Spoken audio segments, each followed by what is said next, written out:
दोस्तों नमस्कार।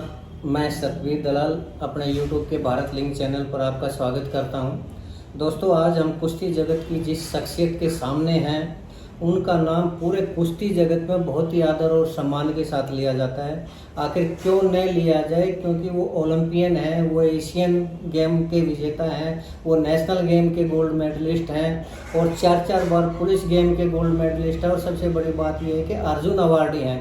और ये हमारे पहलवान साहब हैं, ये हैं अशोक गर्ग जी का। पिछले काफ़ी दिनों से अशोक गर्ग जी चर्चा में आए हुए थे, तो आज हमें अशोक गर्ग जी के पास आए हैं और उनके विचार जानने का प्रयास करेंगे। तो सबसे पहले तो हम अपने चैनल पर अशोक गर्ग जी का स्वागत करना चाहेंगे। अशोक जी, भारत लिंक चैनल की तरफ से आपका स्वागत है।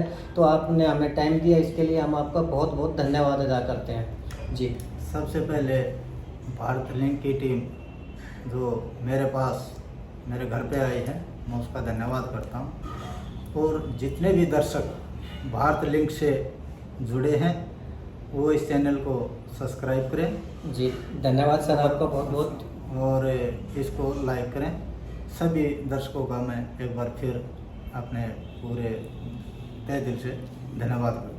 दोस्तों सबसे पहले तो हम अशोक जी के एक सफ़र के बारे में जानना चाहेंगे, आपको बताना चाहेंगे। सफ़र की जहाँ तक बात है, मैं तो अशोक जी से पिछले 20 साल से जुड़ा हुआ हूँ। मैं तो जानता हूँ कि वो कितने डेकोरेटेड पहलवान हैं, कितने सम्मानित पहलवान हैं, लेकिन हम थोड़ा उनके बारे में परिचय करना चाहेंगे। दोस्तों 1988 से लेकर 1993 तक अशोक गर्ग जी ने नेशनल में गोल्ड मेडल जीते थे, गोल्ड मेडल विजेता रहे नेशनल सीनियर चैम्पियनशिप में। उसके बाद 3 बार इन्होंने इंटरनेशनल 31 बार इन्होंने इंटरनेशनल चैम्पियनशिप में भारत का प्रतिनिधित्व किया। और उस ओलंपिक में 1992 में इन्होंने पार्टिसिपेट किया। एशियन गेम में 1990 और 1994 में पार्टिसिपेट किया। कॉमनवेल्थ गेम में इन्होंने 1994 में सिल्वर मेडल जीता और कॉमनवेल्थ चैम्पियनशिप में 93 और 95 में 2 बार इन्होंने गोल्ड जीता और 91 में सिल्वर मेडल जीता। इसके अलावा दोस्तों 1987 में चैलेंज कप जो इंग्लैंड में हुई थी उसमें इन्होंने गोल्ड मेडल जीता और शेफ गेम में भी 1989 और 1993 में गोल्ड मेडल जीते। और वर्ल्ड पुलिस गेम्स के अंदर 4 बार गोल्ड मेडल विजेता रहे हैं। और भारत सरकार ने इनके उपलब्धियों को देखते हुए इनको 1993 में अर्जुन अवार्ड से नवाजा। दोस्तों इतने बड़े पहलवान हैं अशोक गर्ग जी। तो अशोक गर्ग जी पिछले कुछ समय से चर्चा में है और उस चर्चा का विषय यह है कि अशोक गर्ग जी एड ऑफ भारतीय कुश्ती संघ के एड ऑफ कमेटी के सदस्य हैं और इस कारण चर्चा में भी है। तो सबसे पहले हम उनसे जानना चाहेंगे, कुछ सवाल पूछना चाहेंगे अशोक जी से। अशोक जी, सबसे पहले तो मैं आपसे ये पूछना चाहूँगा कि ये जो चर्चा में पहलवान आए हैं, इन्होंने जो धरना प्रदर्शन किया है, तो पहले तो आपकी नज़र में हम ये जानना चाहते हैं, हमारे दर्शक ये जानना चाहते हैं कि उनका वो जो धरना प्रदर्शन था वो ठीक था या गलत था, आपकी नज़र में क्या था वो? ऐसा जी, देखो सच्चाई तो अब कोर्ट में केस है जी, सच्चाई तो 100% सामने आएगी। जी जी जी। या तो ब्रजभूषण जी निर्दोष होंगे जी या इनका लड़कियों का मामला जी सच्चा था। जी जी जी। और मैं कुश्ती से लगभग 2012-13 से दूर हूँ जी। लेकिन बीच बीच में कई बार ऐसा सुनने में आता था अब कुश्ती में बहुत कुछ ठीक नहीं हो रहा है जी। अकेले लड़कियों के साथ छेड़छाड़ होती है, ये जी। सुनने में आता था। लेकिन मैं किसी चीज़ का गवाह नहीं हूँ, अभी भी मेरे सामने कुछ हुआ है। हाँ, सुनने में जरूर आता था। जी जी जी। अभी इन बच्चों ने जब वहाँ पे धरना प्रदर्शन किया तो हमारे से भी इन्होंने फ़ोन पे जैसे जुड़ा हुआ आपस में बातचीत हुई, तो हमने भी इनका भरपूर साथ दिया। हम इनके साथ थे धरने में पहले दिन से और आखिरी दिन तक। जी जी जी। अच्छा, इसमें जो पहलवानों ने ब्रजभूषण जी के ऊपर आरोप लगाए थे यौन शोषण के, तो आपको क्या लगता है वो ठीक थे या गलत थे वो आरोप? नहीं, जब हम उनके साथ बैठे थे, हम उनकी तरफ से सुनते तो कोई भी आदमी किसी के पक्ष में बैठा तो जो ये सच्चाई ही सुनेंगे कि भाई जो उनका लगेगा वही ठीक लगेगा। जी जी जी। अब मैं पहले भी बता चुका हूँ कि बार बार ये सुनने में पहले भी आते थे कि बहुत कुछ कुश्ती में ठीक नहीं हो रहा है जी। तो और हम किसी चीज़ में, मैं तो 2013 से कुश्ती में गया ही नहीं कहीं भी। ठीक है। मैंने बिल्कुल बंद कर रखा था जाना किसी भी उसमें। हाँ, लेकिन सुनने में ज़रूर आता था। जी जी जी।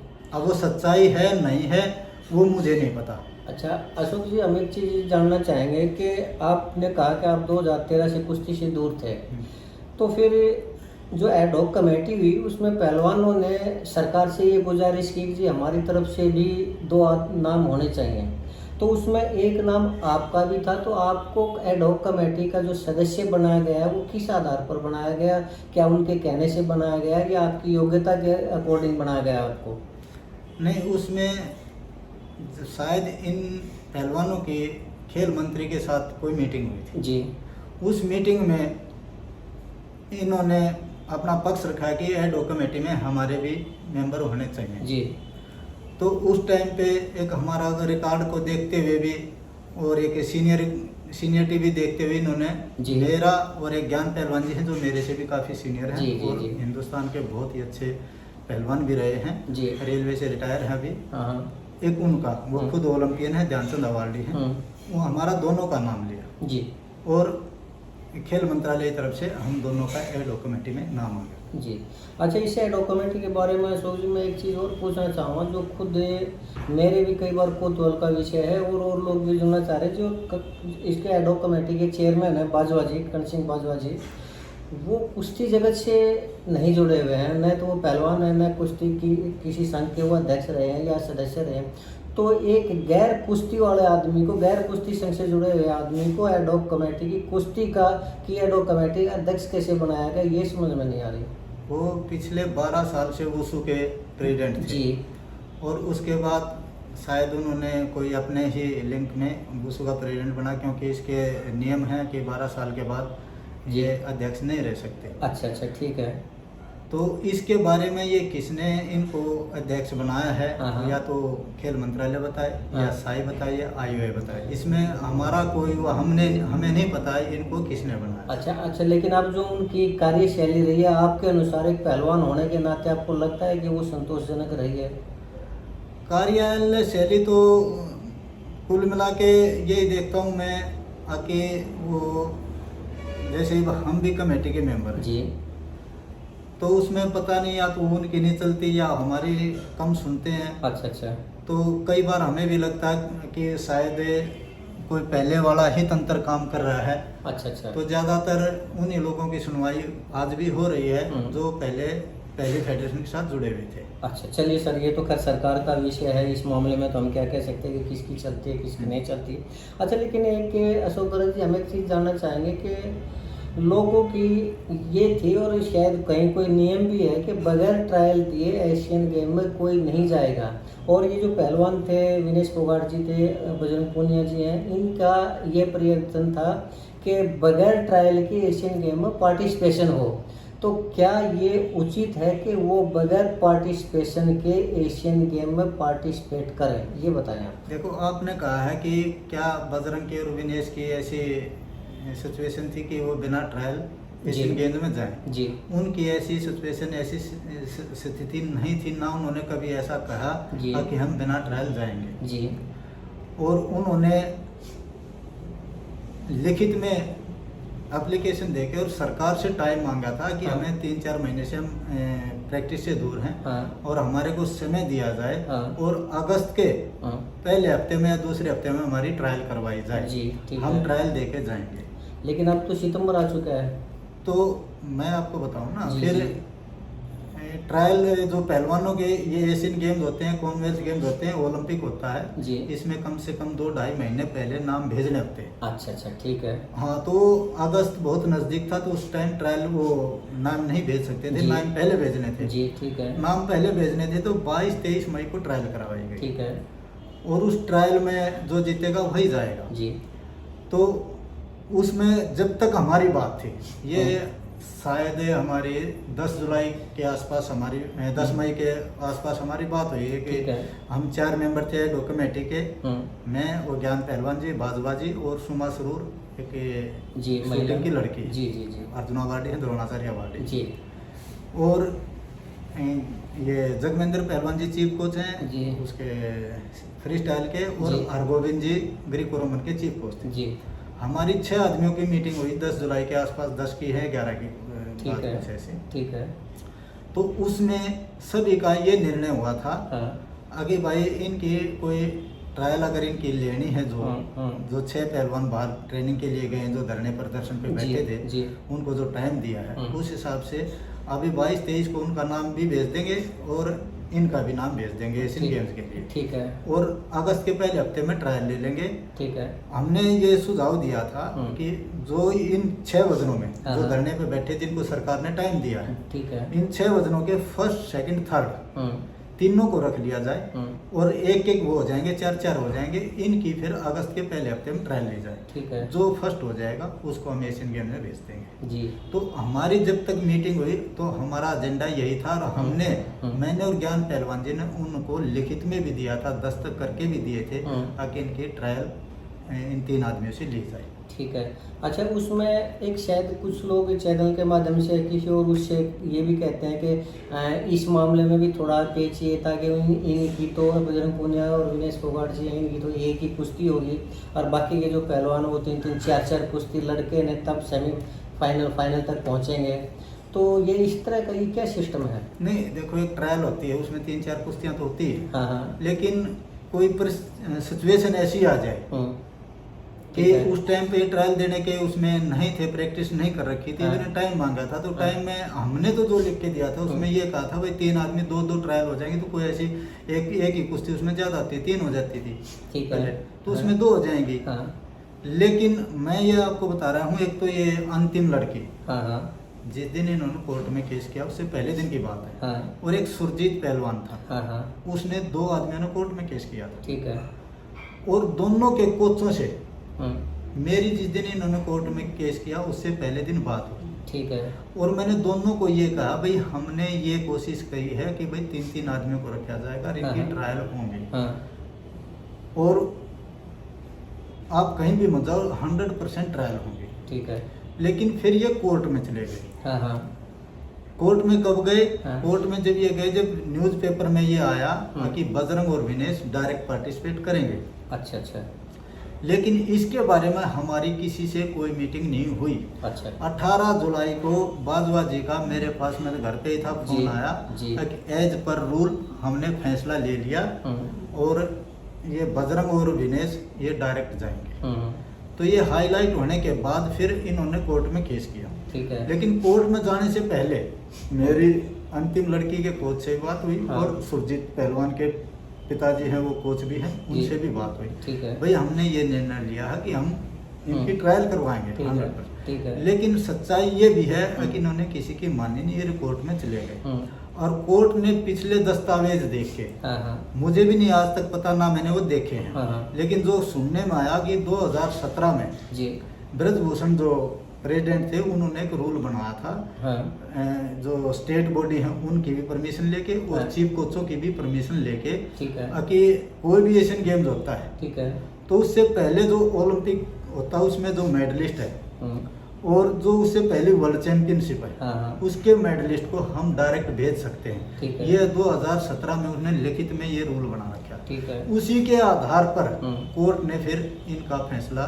बजरंग की साइड रख दिया। अच्छा। और कोर्ट में जाने के बाद फिर मैंने किसी को ये नहीं कहा, उसके बाद मैंने कभी किसी को नहीं कहा कि भाई हम ट्रायल करवाएंगे, क्योंकि आप कोर्ट में चले गए, अब कोर्ट का जो भी फैसला आएगा वो आपको ही मानना पड़ेगा और उनको ही मानना पड़ेगा। ठीक है। उसके बाद मैंने नहीं कहा कभी किसी को कि आपकी ट्रायल होनी चाहिए।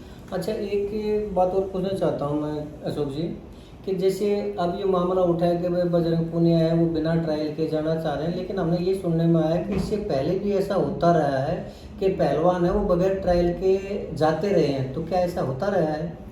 ऐसा 2000 पहली बार इतने बड़े गेम जो होते हैं इसमें पूरी लाइफ बनती है, जिसमें जिसके मेडल आते हैं करोड़ों रुपए, कई करोड़ रुपए मिलते हैं। ठीक है। और यह आज के दिन मतलब एक बहुत बड़ा हो गया, 99% कॉमनवेल्थ गेम्स में हमारे कुश्ती में मेडल भी आते हैं। ठीक है। प्रमोशन भी होते हैं लोगों पे, तो ये सबसे बड़े गेम होते हैं। ठीक है। ओलंपिक के बाद तो क्या है 2014 में जी, अब तो ये 2 पहलवान ही जा रहे हैं, एक ही जा रहा है, उसको विनेश को तो चोट लगी, नहीं तो वो भी जाती जी। 2014 में तो पूरी की पूरी टीम बिना ट्रायल भेजी थी, 10 के 10 पूरी टीम। क्या उसमें दूसरे पहलवानों का जो हक है वो नहीं माना गया था? सबका, उन्होंने कोर्ट में केस भी किया था 5 पहलवानों ने। तो फिर आज क्यों चिल्ला रहे हैं लोग, अगर पहले भी ऐसा होता रहा है तो तो आज वो चिल्ला रहे हैं, तो वो बताए ना, वो हम क्यों चिल्ला रहे हैं, हमने क्यों नहीं देखा, तो वो बताएं खुद। अब मैं तो इसके बारे में नहीं बता पूरी सकता। की पूरी टीम कैसे बगैर ट्रायल के जानी चाहिए और कैसे गई? जब तक तो ऐसा रूल भी नहीं था कोई लिखित में, अब तो चलो बाद में बना भी दिया इन्होंने। हाँ हाँ, तो जब तो ऐसा कोई रूल भी नहीं था, ठीक है। तो तब 2014 में बिना ट्रायल के पूरी की पूरी टीम गई थी। क्या ये उचित था? बिल्कुल गलत था। तो फिर आज हम बजरंग को कैसे गलत बता सकते हैं अगर वो बगैर ट्रायल के जाता है तो? हाँ, तो जो उन्होंने फिर ये रूल बना दिया ना, वो रूल के तहत बजरंग का नाम आ गया, नहीं तो साक्षी का नाम नहीं आया। साक्षी भी ओलंपिक की मेडलिस्ट थी, लेकिन वो 2016 की मेडलिस्ट हाँ हाँ। थी, इसलिए साक्षी का नाम नहीं आया। फिर ये आजकल जो पंचायतें हो रही हैं, खाप पंचायतें हो रही हैं, तो इनका क्या आधार है और क्या आपकी नज़र में ये खाप पंचायतें ठीक कर रही हैं या गलत अनैतिक दबाव डाल रही है? क्या कर रही है ये? नहीं, दबाव तो शायद किसी पंचायत ने ऐसा नहीं डाला है, लेकिन उन्होंने सिर्फ सभी पंचायतों ने एक ही बात कही है, जो मेरे सामने जो आई है, कि भाई किसी को ऐसे नहीं जाना चाहिए, ट्रायल होके ही जाना चाहिए। ठीक है। और आजकल ये इनाम का भी चला हुआ कि 1-1 करोड़ रुपए इनाम है भाई, उसको दूसरा जो पहलवान है विशाल काली रमन, उसको हरा और ले जाओ। तो ये क्या मामला है इस तरह नहीं, का? वो तो अभी जिसने भी आपके पक्ष में है, कोई मेरे पक्ष में है, वो जो उस हिसाब की बात करेंगे तो हो सकता हूँ। मेरे हिसाब से मैंने बजरंग का भी वो देखा था, एक इंटरव्यू आया था बाद में बजरंग ने भी ये कहा, भाई मैं जिंदा हूँ, मरा नहीं हूँ, और मैं आके कुश्ती लड़ लूंगा। लेकिन आगे तो वो एशियन गेम के बाद आने की कह रहा है ना। अगर कुश्ती लड़ने का इस तरह का है तो वो तो एशियन गेम से इनाम तो एशियन गेम से पहले लड़ने की है ना, कि पहले आके लड़ो। वो तो विशाल काली रमन जी बताओ या बजरंग बताओ, भाई उनके दोनों की वो कुश्ती लड़ना चाहते हैं, नहीं लड़ना चाहते, पहले लड़ना चाहते हैं, बाद में लड़ना चाहते हैं, लड़ेंगे नहीं लड़ेंगे, उनका तो ये दोनों पहलवान बताओगे। अच्छा गर्ग साहब, ये जो इलेक्शनों के मामले में ये कह रहे हैं कि भाई डेट पे डेट बढ़ रही है, ये भी कुछ लोगों की चाल हो सकती है ताकि इलेक्शन हो ही ना और दूसरी कमेटियाँ हैं, जी क्या मामला है? ये भी सरकार बताए जी, हमारी तो समझ से परे है, क्योंकि इलेक्शन हो जाने चाहिए थे। ये एक बहुत बड़ा हमारे को नुकसान हुआ है। पहलवानों को कोई नुकसान नहीं है, लेकिन देश को बहुत बड़ा नुकसान है। जब तक इलेक्शन नहीं हुए, जब तक रेसलिंग फेडरेशन की बॉडी नहीं खड़ी होगी, तो वो हिंदुस्तान के झंडे के नीचे नहीं खेल सकेंगे। ये तो शायद अभी वो भंग कर दी गई है। तो ये तो देखिए कुश्ती का तो ये नुकसान है ही है। अच्छा, एक थोड़ा हम ब्रजभूषण जी के बारे में एक सवाल पूछना चाहते हैं। लोग ये कह रहे हैं कि उन्होंने कुश्ती के लिए बहुत कुछ किया है। अगर उन्होंने बहुत कुछ किया है तो अगर उन्हीं का कोई आदमी बनता है तो उसका क्या नुकसान होगा और क्या फ़ायदा होगा, ये बताएं आप। और क्या उन्होंने वास्तव में कुश्ती जगत के लिए कुछ किया है? देखो, जो उन्होंने किया है, देखो कुश्ती में कोई भी प्रेसिडेंट आएगा, क्या दूसरे गेमों में प्रेसिडेंट आए हैं? अभी नीरज चोपड़ा है, क्या उनकी फेडरेशन नहीं है? हाँ, ठीक है। ये तो जो काम किए हैं वो कोई भी प्रेसिडेंट आएगा वो सब इन्हें करवाने पड़ेंगे। अच्छा। अभी यह डॉक्यूमेंट्री है, वर्ल्ड में पहली बार अंडर 20 वर्ल्ड चैंपियनशिप में पहली बार महिलाओं की चैंपियनशिप आई है आज तक के इतिहास में। जी जी जी। और उसमें एड कमेटी काम कर रही है। अच्छा। तो क्या एड कमेटी ने उनका क्या बढ़ा दिया? हाँ। ये पहलवान अपनी मेहनत कर रहे हैं, जो भी प्रेसिडेंट होगा उसके ये मूल रूप से ये काम है, उसको ट्रायल टाइम से करवाना, टाइम पे कैंप लगवाना और अच्छे कंपटीशन करवाना, अच्छे उनको फैसिलिटीज देना। ये कोई नहीं देता तो उस गेम का नीचे सतर हो जाता, कोई उसमें अच्छे तरीके से काम करवाता है तो उस गेम का सतर ऊपर हो जाता है। एड हॉक कमेटी आज के दिन आपके हिसाब से बिल्कुल ठीक काम कर रही है या उसके काम में किसी तरह की बाधाएं उत्पन्न की जा रही है? नहीं, ट्रायल वगैरह की तो देखो हमारे सामने अभी 3 बार ट्रायल हुई है। तीनों ट्रायल शायद सभी लोग ये कहते हुए गए हैं कि ऐसी ट्रायल हमने नहीं देखी थी, बिना भेदभाव के और बिना किसी के झगड़े के, और तीनों ट्रायल आराम से निपट के, किसी का कोई भी विवाद नहीं हुआ, कोई भी झगड़ा नहीं हुआ। ठीक है। अब आगे क्या होगा गर्ग साहब? आगे तो अभी अगर मैं तो ये कह रहा हूँ जितना जल्दी उतना जल्दी इलेक्शन करवाया जाए, जो कि एक फेडरेशन बैठे और अपने तरीके से काम करवाए। अभी हम तो एक वही बात है कि उस वैसे काम कर रहे हैं कि एड के उस पे, तो ये अच्छा नहीं है। हम कोई निर्णय भी नहीं ले सकते, क्योंकि एड कमेटी कोई निर्णय नहीं ले सकती, क्योंकि जो फेडरेशन के रूल हैं उनके हिसाब से चला जाएगा। और फेडरेशन अपने रूल आके वो बना सकती है, अपने रूल कुछ अलग कर सकती है। तो मैं जितना जल्दी से जल्दी इलेक्शन हो जाए उतना बढ़िया। इसमें कोई पॉलिटिकल एंगल भी है कहीं चुनाव में? हिंदुस्तान में पॉलिटिकल एंगल तो हर जगह है। तो आप मानते हैं इसमें कि पॉलिटिकल एंगल है कोई ना कोई? कोई ना कोई होगा पॉलिटिकल एंगल, तो ये इतना राजनीति के बारे में इतने जी। नजदीकी से जानते नहीं, जी जी जी। लेकिन कोई ना कोई पॉलिटिकल एंगल तो होगा ही। अच्छा अच्छा, चलिए सर, आपने हमें टाइम दिया इसके लिए अशोक गर्ग जी, हम आपका बहुत बहुत धन्यवाद अदा करते हैं। और अच्छा, एक चलिए एक सवाल और है कि चैनल को मैं देखता हूँ कि अजीत सिंह जी हैं, स्वामी जी हैं, वो आप लोगों के बारे में काफ़ी कुछ बोल देते हैं, अमर्यादित भाषा का भी शब्द प्रयोग कर लेते हैं, तो उनके बारे में क्या कुछ कहना चाहेंगे या नहीं आप? नहीं, मैं यही कहना चाहूँगा, वो हमारे सीनियर हैं और हमारे गुरु भाई भी हैं, हमारे अखाड़े में रहते थे। मैंने उनको फ़ोन करके भी कहा था जी। और उनको हाँ 100% पता है हाँ हाँ।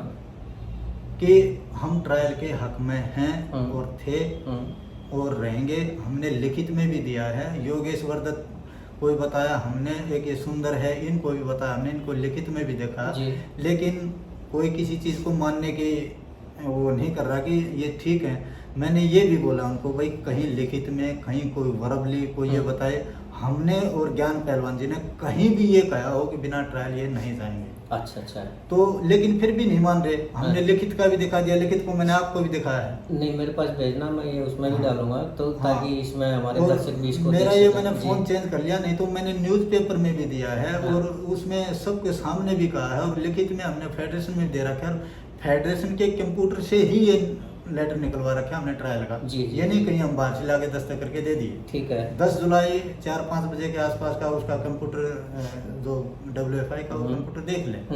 तो हमने तो वहाँ ये अपने लिखित में वो दिया था। अब वे लोग इस चीज़ को नहीं मानते तो उसका हम ये कह रहे हैं। मैं तो अजीत को यही कहना चाहूँगा कि बिना अगर हम गलत हैं तो हमारे बारे में कुछ भी कहो, लेकिन एक बार हमारे से बात तो कर लें कि क्या आप इस चीज़ में हैं या नहीं है, या आप कोई सबूत दें। हम तो अपना सबूत ले रहे हैं, लेकिन वो तो बगैर सबूतों ही बोल रहा है। लेकिन मेरी फ़ोन पे ही बात हुई थी, मैंने उसको कहा अजीत तू गलत बोल रहा है, लेकिन बोलने दो उनको। अब क्या करें हम उसके साथ, इतना गंदा हम तो व्यवहार नहीं कर सकते किसी के साथ भी, ना इतना गंदा बोल सकते। वो उसकी भाषा है, वो कैसे बोलते हैं वो उनकी मर्जी है। चलिए सर, इस मामले में तो हम भी एक चीज़ कहना चाहेंगे, पर्सनली मैं भी कहना चाहूँगा कि देखिए, आलोचना अगर लगता है तो होनी चाहिए, लेकिन अगर हम भाषा का थोड़ा हम मर्यादा का ध्यान रखें तो वो हमारे सभ्य समाज के लिए बेहतर होता है। और मैं भी उनको यही कहना चाहूँगा कि आप थोड़ा सा अपनी भाषा को मर्यादित रखें। तो आलोचना तो देखो, कोई सहमत होता है, कोई सहमत नहीं होता है। ज़रूरी नहीं कि हर आदमी हर किसी से सहमत हो, लेकिन सभ्यता के दायरे में रहकर के भी कोई बात कही जा सकती है। लेकिन चलिए सर, वो भी एक विद्वान आदमी है, कुश्ती जगत में उनका नाम है, थोड़ा अच्छी बात है ये तो। खैर चलिए, क्या उस सारे विषय के ऊपर आखिर में मैं एक सवाल पूछना चाहूँगा कि क्या कुछ और कहना चाहेंगे पूरे मामले में आप? नहीं, मैं तो सिर्फ एक ही मामला, ये एक कुश्ती के लिए ही कहना चाहूँगा कि सरकार जितना जल्दी से जल्दी इलेक्शन करवाएं और एक कुश्ती जगत को एक अच्छा काम करने वाला प्रेसिडेंट सेक्रेटरी दे, ताकि हमारी कुश्ती जो पीछे से ऊपर चढ़ती आ रही थी वो ऊपर जाए और देश का नाम हो, वर्ल्ड में हमारा पैसा खान हो। तो मैं तो यही एक बार फिर सरकार से यही गुजारिश करूँगा कि जितना जल्दी से जल्दी इलेक्शन करवाए और एक अच्छा, और मैं तो ये खाली कुश्ती का नहीं कर रहा, कोई भी दागी आदमी है, कोई भी बाहुबली है या कोई भी दागी आदमी है, कृपया मेरी एक पर्सनल रिक्वेस्ट है कि उनको किसी भी गेम में ना। अच्छा अच्छा, जी जी, बहुत बढ़िया सर, आपने काफ़ी अच्छा सुझाव दिया। अशोक गर्ग जी, आपने हमें टाइम दिया है और इतना कुछ बताया, इसके लिए हम आपका बहुत बहुत धन्यवाद अदा कर रहे हैं। दोस्तों, ये हमारे अशोक गर्ग जी थे और अर्जुन अवार्डी हैं और बहुत बड़े पहलवान रहे हैं। आज कुश्ती जगत में इनका नाम है। इन्होंने कुछ चर्चा में थे ये पिछले काफ़ी समय से, तो इन्होंने खुल के अपने विचार रखे और आपने इनके विचार सुने और आपने हमारे भी विचार सुने और आपने हमारे इस चैनल को इसको देखा। इसके लिए हम भारत लिंक के सभी दर्शकों का तहे दिल से शुक्रिया करते हैं। दोस्तों, अगर आपको हमारा ये प्रयास पसंद आया तो आपसे गुजारिश है कि हमारे चैनल को सब्सक्राइब करें, लाइक करें और शेयर करें। दोस्तों नमस्कार, जय हिंद जी। आपको भी अशोक जी नमस्कार। मैं एक बार फिर भारत लिंक की टीम का धन्यवाद करता हूँ और सभी दर्शकों को मैं एक बार फिर एक रिक्वेस्ट करूँगा कि अगर आपने ये अच्छी लगी हो तो इसको सब्सक्राइब करें और इसको लाइक करें। बहुत बहुत धन्यवाद अशोक जी, बहुत बहुत धन्यवाद आपका जी।